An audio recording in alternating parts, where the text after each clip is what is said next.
Ya, Assalamualaikum warahmatullahi wabarakatuh. Saya Redi Aditama. Kali ini saya akan mempresentasikan satu paper review yang berjudul Crop Phenomics, Current Status and Perspective.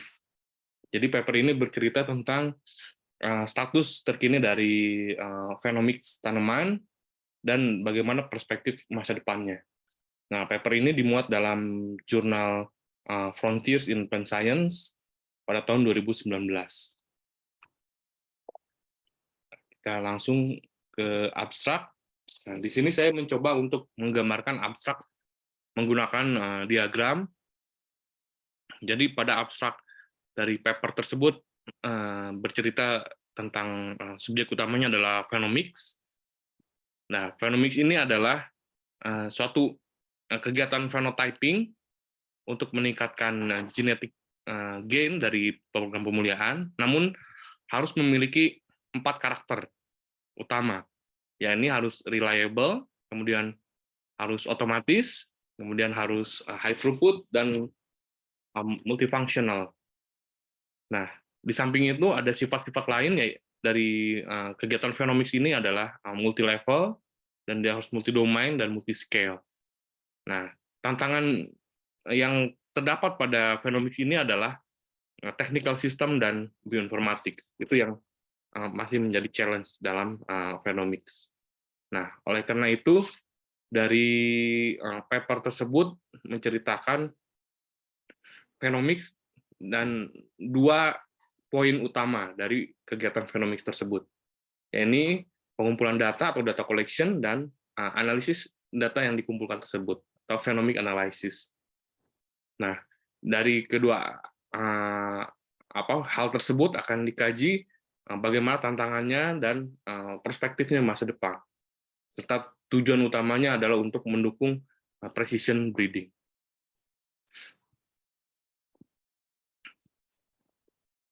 Nah, dalam bagian introduction dijelaskan bahwa permasalahan utamanya terdapat pada supply dan demand dari food, di mana dengan adanya climate change dan isu-isu lain mengenai lingkungan, demand rate dan supply rate saat ini tidak seimbang, atau demand itu lebih besar peningkatannya 24% per tahun dibandingkan dengan supply yang hanya meningkat 1,3% per tahun. Nah, oleh karena itu diperlukan genetic improvement untuk tanaman-tanaman perkebunan terutama melalui salah satunya adalah molecular breeding dan genetic engineering. Nah, namun aksi tersebut memiliki beberapa tantangan, diantaranya adalah kedua kegiatan tersebut menggunakan breeding population yang cukup besar, banyak tanaman yang terlibat, dan ada kendala dalam hal phenotyping. Jadi, oleh karena itu, phenomics diharapkan dapat membantu menyelesaikan masalah phenotyping dari populasi breeding yang banyak. Nah, ini sejarah dari istilah phenomics itu sendiri. Sebenarnya konsep utamanya adalah phenotype yang mulai pertama kali dipaparkan pada tahun 1911 dipropose. Kemudian perkembangan lebih lanjut pada saat ini istilah phenotype sudah digunakan hingga tahun 1958. Ada suatu perusahaan di Belanda yang menawarkan teknologi high throughput phenotyping platform.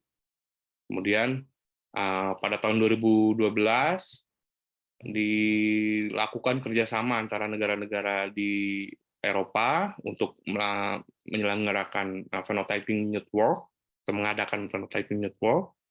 Kemudian ada istilah next generation phenotyping pada tahun 2013. Nah, pada tahun 2016 network tersebut makin besar dalam skala internasional. Nah, hingga tahun 2017 terdapat multiscale phenomic. Nah, bahkan pada tahun 2012 ada suatu istilah yang dikemukakan, ya ini phenotyping was a king and heritability was queen. Jadi sebenarnya genetik itu sendiri, dalam genetik dalam pemulihan tanaman itu, fungsi phenotyping itu bisa dibilang seperti king, jadi melebihi heritability itu sendiri. Ada yang berpendapat seperti itu. Nah, ini adalah gambaran secara umum phenotyping yang berdasarkan pada genotype, phenotype, dan environment interaction, seperti itu. Jadi ini terlihat multiscale dari fenotip, dari data fenotip, mulai dari kanopi, whole plant, organ, tisu, hingga yang terkecil sel. Nah, kemudian ini adalah prosesnya, kemudian ini adalah data yang diambil. Nah, kemudian di sini ada trait-trait, contoh-contoh dari trait. Nah, ini bisa dikategorikan. Nah, fenotip ini, ya, coverage fraction itu termasuk morfologi trait yang sebenarnya adalah external phenotype. Nah, kemudian vessel size itu termasuk dalam structural trait, dan kemudian dan lain-lain. Nah, di sini terdapat interaksi antara genotype space, internal phenotype, external phenotype, dan external environment. Jadi fenotip ini dapat diklasifikasikan berdasarkan interaksi di bawah ini. Nah, kita lanjut ke bahasan pertama. Jadi seperti yang disinggung tadi di abstrak, bahwa review ini terbagi menjadi dua hal utama. Yang pertama, crop phenotyping, data collection, dan yang kedua adalah bagaimana menganalisis data tersebut. Nah, jadi yang pertama dibahas adalah crop phenotyping data collection. Jadi berbagai pendekatan phenotyping untuk morfologi, kemudian structure dan fisiologi data dari tanaman, mulai dari skala sel hingga ke whole plant. Nah, jadi saat ini tuh plant phenotyping itu terbagi menjadi dua kelompok besar, ya. Yang pertama, dia high throughput, tapi jika dia high throughput pasti resolusinya rendah. Kemudian ada yang low throughput, namun dapat menghasilkan resolusi tinggi. Nah, tentu saja kedua bagian ini diaplikasikan untuk tujuannya dan klasifikasi masing-masing. Nah, contohnya untuk field environment atau di lapangan, pengukurannya harus high throughput karena sangat banyak. Tapi resikonya adalah raw resolution. Nah, kemudian untuk cellular level yang ekstrim kecil, dia harus satu persatu, artinya low throughput, namun resolusinya bisa tinggi. Nah, ini adalah piramida dari bahasan yang yang bagian pertama, yang mengenai data collection.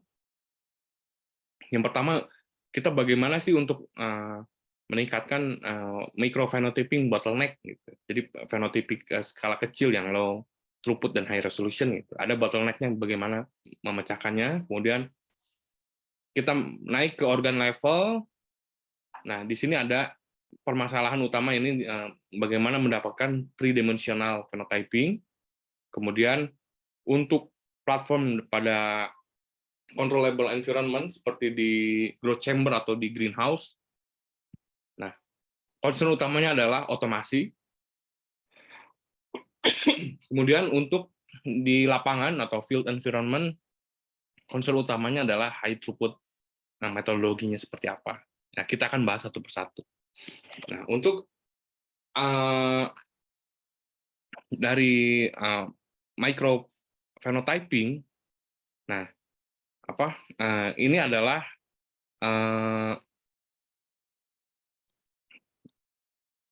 mohon maaf harusnya slide ini dulu. Oke. Jadi kesulitan dalam microphenotyping adalah adanya pretreatment yang biasanya adalah destruktif. Jadi satu sampel itu akan rusak. Kemudian step-nya itu tidak mudah, melibatkan banyak step.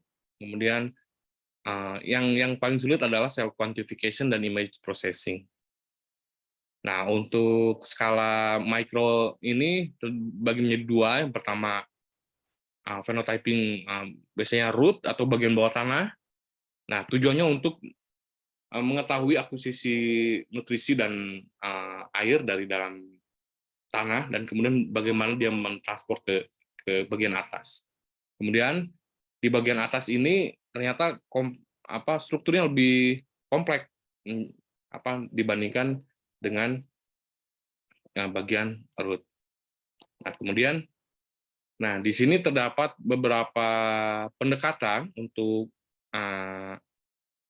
crop microphenotyping trait analysis. Seperti tadi dijelaskan, dibagi menjadi dua. Yang pertama adalah untuk bagian root, kita bisa menggunakan imaging menggunakan LAT atau laser ablation tomography. Nah, terdapat beberapa software yang dapat digunakan. Nah, teknologi ini dapat digunakan untuk mengukur cross section dari akar, kemudian cortex, dan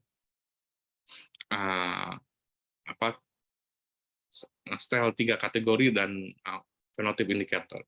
Kemudian untuk LAT ini adalah contoh gambarnya ini. Ini adalah root cross section menggunakan LAT. Kemudian yang kedua adalah laser dissection. Software yang dapat digunakan adalah root analyzer. Nah, di sini bisa menganalisis whole root, tissue region, dan style phenotype indicator. Nah, kemudian yang menurut saya paling canggih adalah CT image atau computational tomography image. Nah, di sini software-nya adalah software komersial atau simpleware.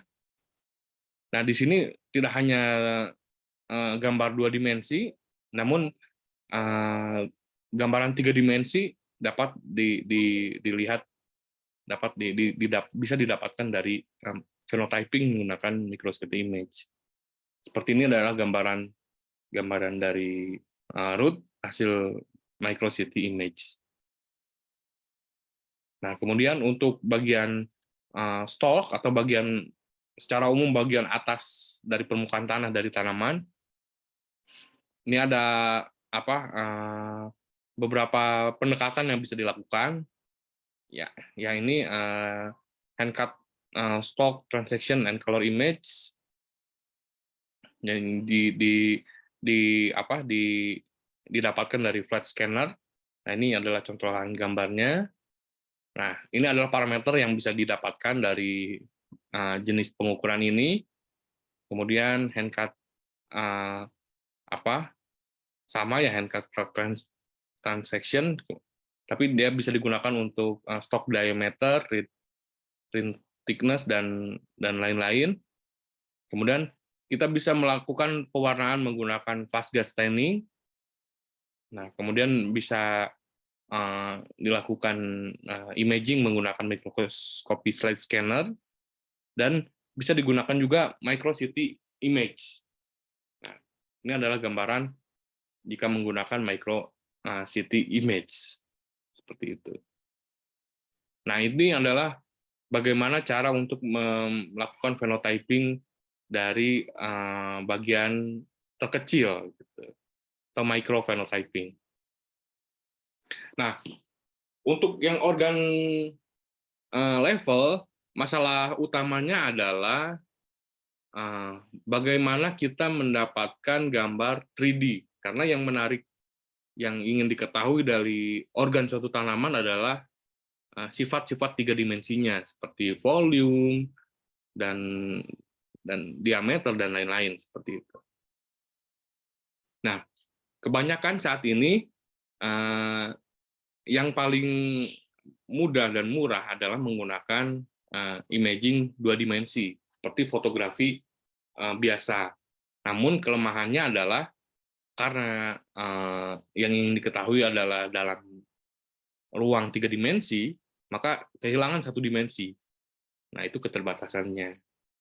Nah, di sisi lain ada tantangan bahwa para sifat-sifat morfologi seperti profile blade, kemudian curves dan lain-lain itu hanya dapat diobservasi oleh manusia gitu, seperti itu. Nah, solusi yang ditawarkan atau yang dirangkum di dalam paper ini adalah dengan adanya pendekatan multi-view stereo atau MVS approach untuk merekonstruksi 3D dari gambar 2 dimensi. Gambarnya seperti ini. Jadi kita mengambil data 2 dimensi suatu tanaman dari beberapa titik dengan geometri tertentu. Nah, dari titik-titik ini kemudian bisa di-render 3 dimensi dari gambar dari tanaman tersebut. Jadi artinya dengan bermodal kamera biasa, dengan menggunakan teknik ini dan software tertentu, maka kita bisa mendapatkan sifat 3 dimensi dari satu karakter fenotip. Nah, kemudian untuk memecahkan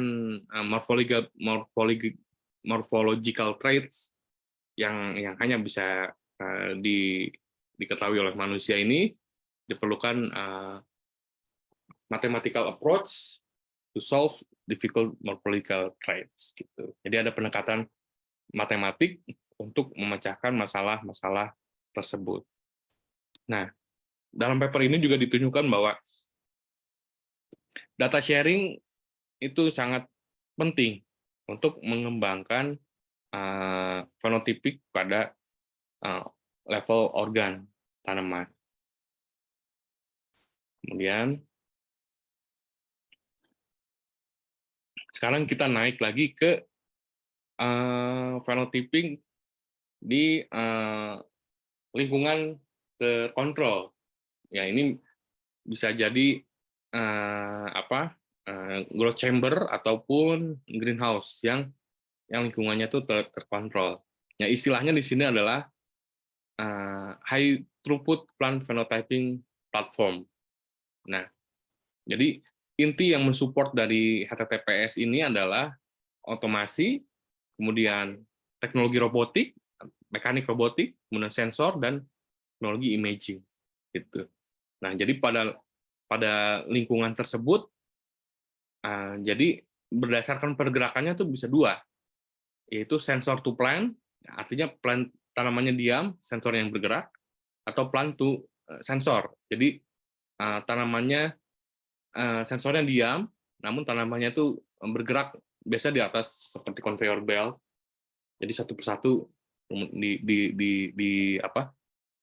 direkam image-nya, baru kemudian disimpan datanya seperti itu. Nah, image apa yang direkam? Ya ini biasanya adalah terdapat beberapa jenis imaging yang biasa digunakan dalam HTTPS. Yang pertama adalah RGB atau Red, Green, Blue. Dia bisa menampilkan morfologi, warna, dan tekstur. Kemudian ada lagi chlorophyll fluorescent imaging. Ini bisa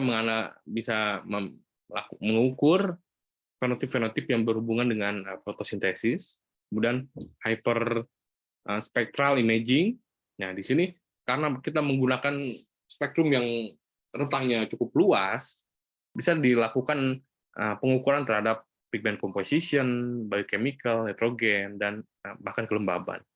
Kemudian thermal imaging bisa digunakan untuk mengukur distribusi suhu pada permukaan, terus kemudian konduktansi dari stomata, dan fenotip-fenotip yang berhubungan dengan transpirasi.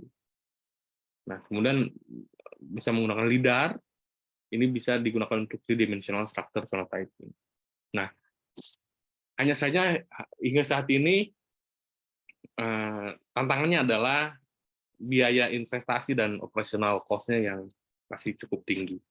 Oleh karena itu, HTTPS ini biasanya ditawarkan oleh perusahaan yang mengembangkan HTTPS dan biasanya ditawarkannya kepada perusahaan lagi yang memerlukan HTTPS ini. Nah, ini adalah apa sedikit gambaran dari teknik-teknik imaging dari HTTPS yang tadi saya jelaskan. Ini adalah visible, kemudian fluorescence, kemudian ini adalah parameter-parameter yang bisa digunakan. Nah, kesan saya dari ini ya HTTPS ini sebenarnya cukup sophisticated dan cukup sangat banyak ya yang bisa diukur. Dari intinya kita bisa mengukur berbagai jenis fenotipik, sensor yang macam-macam, dan kemudian sudah jelas environmentalnya terkontrol seperti itu. Jadi kita bisa fokus pada genotipe, fokus pada perlakuan, karena semuanya sudah terkontrol. Dan yang respon atau parameter yang bisa diukur itu banyak, gitu. Cuma di sisi lain ya investasinya cukup memakan biaya. Nah ini masih banyak jenis-jenis aplikasinya. Nah Kijin adalah salah satu perusahaan agribisnis menawarkan berbagai produk untuk riset tanaman, kalau nggak salah dari Belanda,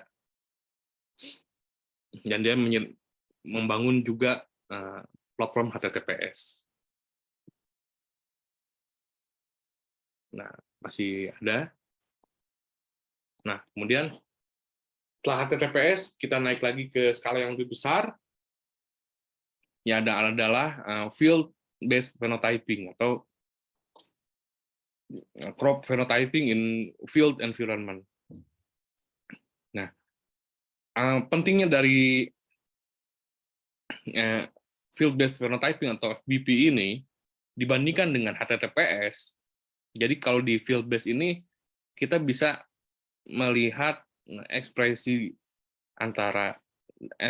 dari genetik, environment, dan interaksinya, dan kita ukur secara langsung.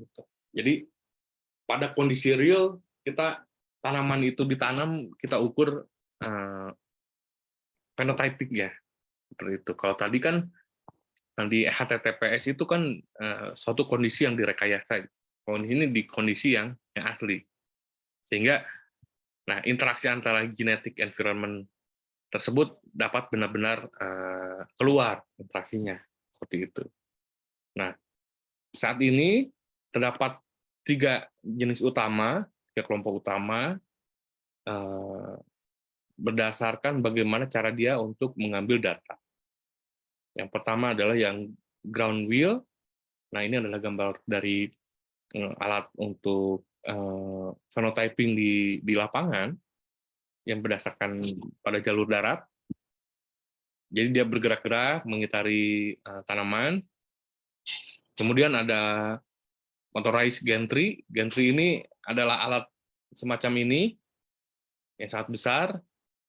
Nah, di sini ada sensor yang dilakukan untuk merekam fenotypik dari tanaman. Kemudian unmanned aerial vehicle. Nah, biasanya disebut drone. Nah, drone ini cukup populer saat ini karena harganya sudah makin terjangkau. Nah, di sini bisa kita tempelkan sensor, kita lakukan programming untuk mengukur blok-blok dari percobaan yang kita lakukan. Nah, di sini ada beberapa opsi dari sensor yang ditawarkan, yang tersedia.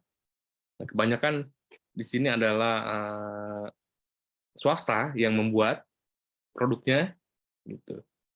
Nah, di sini ada seperti field analyzer, dia menawarkan sensor visible light, kemudian field scan, menawarkan plain eye sensor.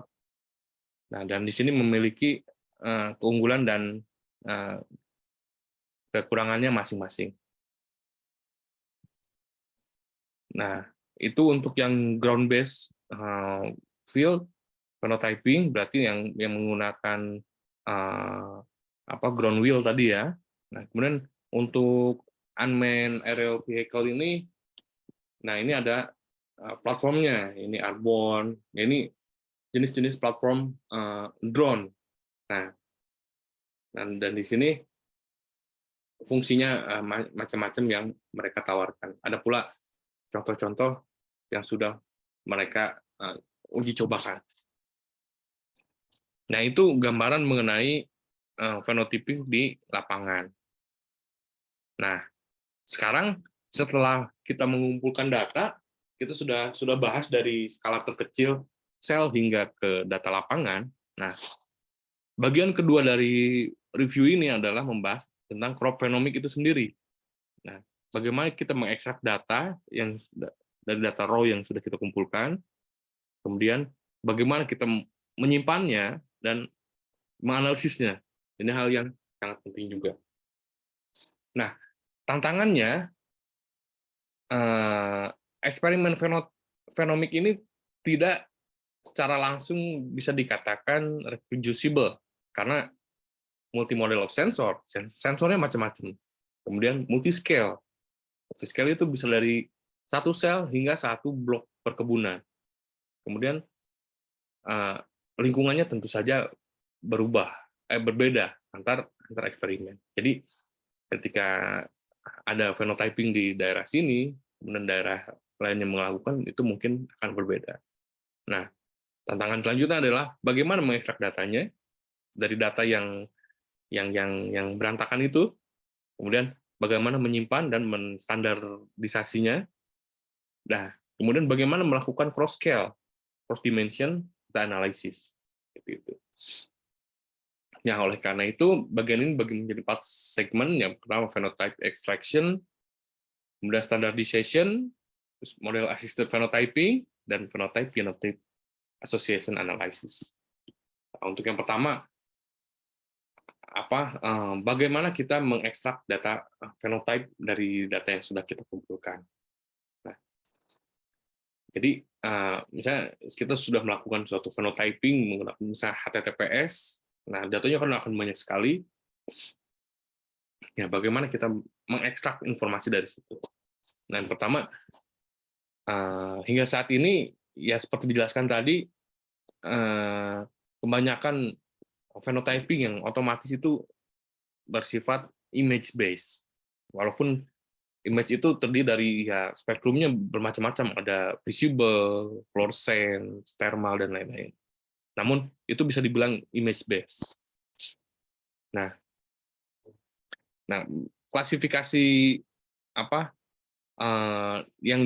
yang dapat diambil dari image based phenotyping adalah quantity, geometri, warna, tekstur.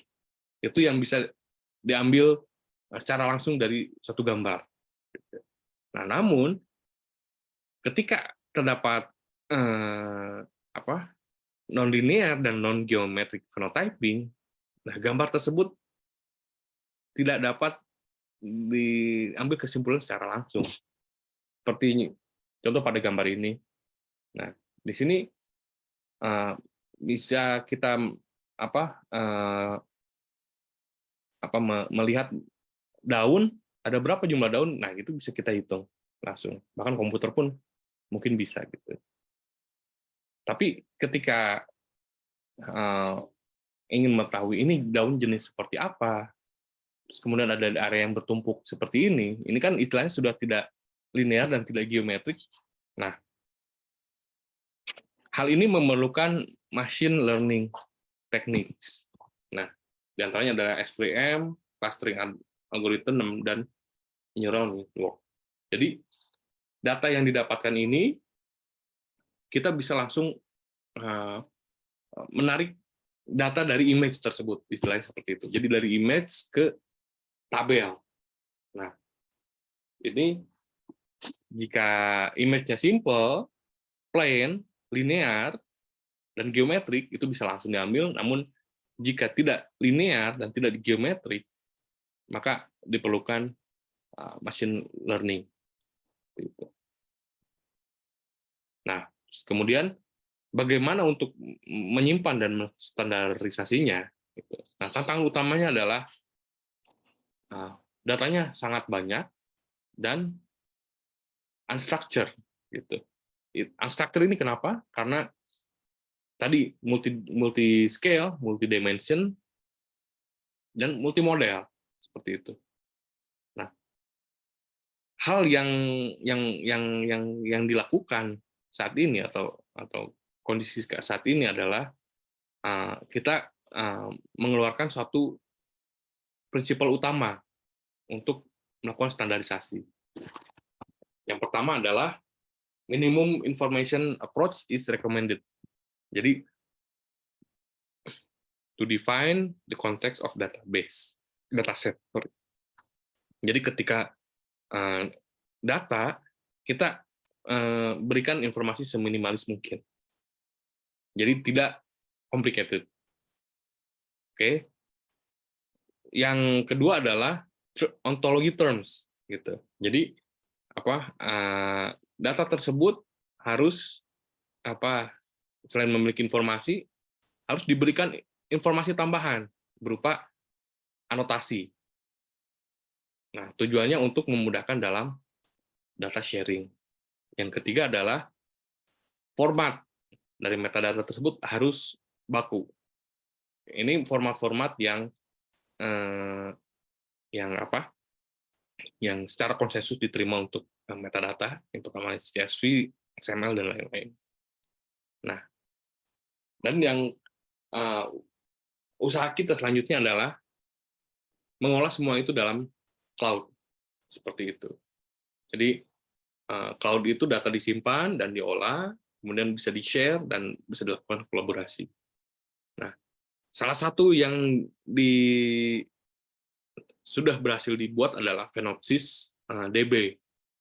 Ini yang membuat adalah tim dari INRA, Prancis, bisa membangun information system untuk Arabidopsis Thaliana. Nah, di sini data penyimpanan data dan standarisasi data untuk Arabidopsis sudah dilakukan. Nah, saya kira ada contoh-contoh lain seperti RISE, itu yang mungkin yang membangun adalah IRI, dan untuk prop-prop lainnya mungkin sudah ada. Nah, kemudian selanjutnya ada istilah model assisted phenotyping. Jadi functional structural plan modeling. Nah, background yang mempengaruhi dari modeling. Jadi phenotype itu selain diukur di phenotyping, bisa juga dimodelkan. Nah, seperti apa? Ya, latar belakangnya adalah yang pertama adalah tanaman ini sangat plastis ya, terhadap genotype, environment, dan manajemen. Nah, jadi ketika ada satu dari tiga hal ini berubah, maka tanaman akan mengubah morphological trait dan kemudian mengejas perilaku fisiologisnya. Kemudian interaksi yang kompleks tersebut antara genotype, lingkungan, dan manajemen tersebut sudah diketahui menentukan perkembangan dari tanaman. Namun, kontribusi dari masing-masing ketiga faktor ini masih unclear. Nah, oleh karena itu, dibangunlah functional structural plan model. Gitu. Tujuannya adalah untuk mensimulasi pertumbuhan tanaman dalam dimensi waktu dan 3 dimensi, dimensi ruang dan waktu, kemudian mengkuantifikasi interaksi antara ketiga hal tersebut, genotype, environment, dan manajemen.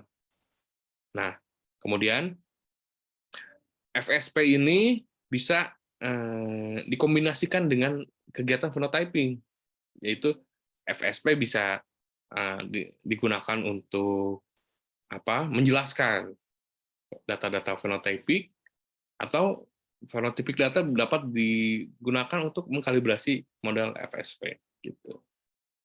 Nah, ini adalah contoh paper yang membahas tentang FSP. Jadi FSP ini sangat kompleks, jadi dari masing-masing kegiatan fisiologi dia modelkan seperti itu. Seperti apa? Fotosintesis, berapa intake CO2 dan berapa dia mengeluarkan oksigen, terus hingga ke level populasi itu bisa dilakukan FSP. Kemudian yang terakhir saya kira adalah asosiasi antara fenotype dan genotype. Nah, hal ini dilakukan karena apa? Bahkan di saat era omics yang sedang berlangsung saat ini pun peningkatan dalam breeding itu hanya dapat ter, terwujud apabila genomic discovery itu sangat disandingkan secara erat dengan phenotype, dengan fenomik. Jadi genomik dan fenomik itu disandingkan, baru kita dapat gen yang kita harapkan. Nah, hingga saat ini untuk genomik dan fenomik terdapat baru terdapat dua model yang digunakan untuk mengcombine-nya. Yang pertama adalah QTL mapping. QTL mapping ini adalah untuk mengetahui loci atau lokasi dari gen yang berhubungan dengan sifat kuantitatif suatu tanaman. Tentu saja QTL ini didapatkan dari banyak data genotype dan banyak data phenotype. Nah, ini adalah model yang berhasil dibuat.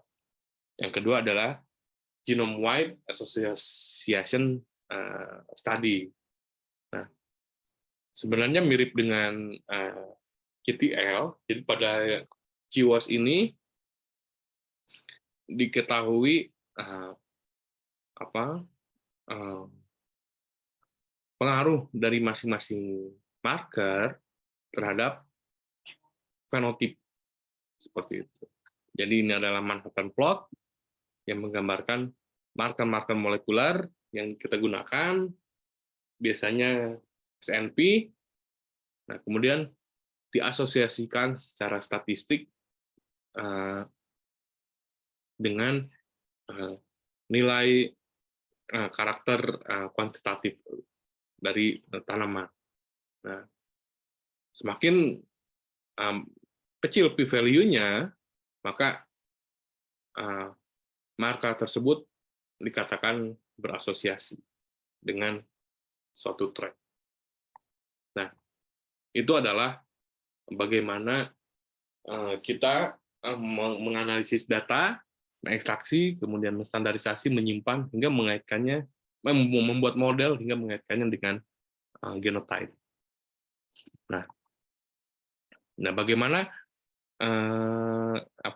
tantangan dan prospeknya gitu untuk Phenomics ini gitu. Nah, di sini disimpulkan bahwa Phenomics itu sendiri telah memasuki era big data dengan high throughput, multidimensional, dan multiscale. Kemudian, nah di sini penulis sangat menekankan pentingnya artificial intelligence untuk membantu image processing dari phenotyping. Nah, selain dari itu, data fusion, hybrid intelligence juga diperlukan untuk, selain image processing, diperlukan untuk big data management. Nah, kemudian di sisi lain, modeling itu sangat powerful untuk memahami interaksi antara genotype, environment, dan manajemen. Nah, kemudian, nah ini yang paling menarik.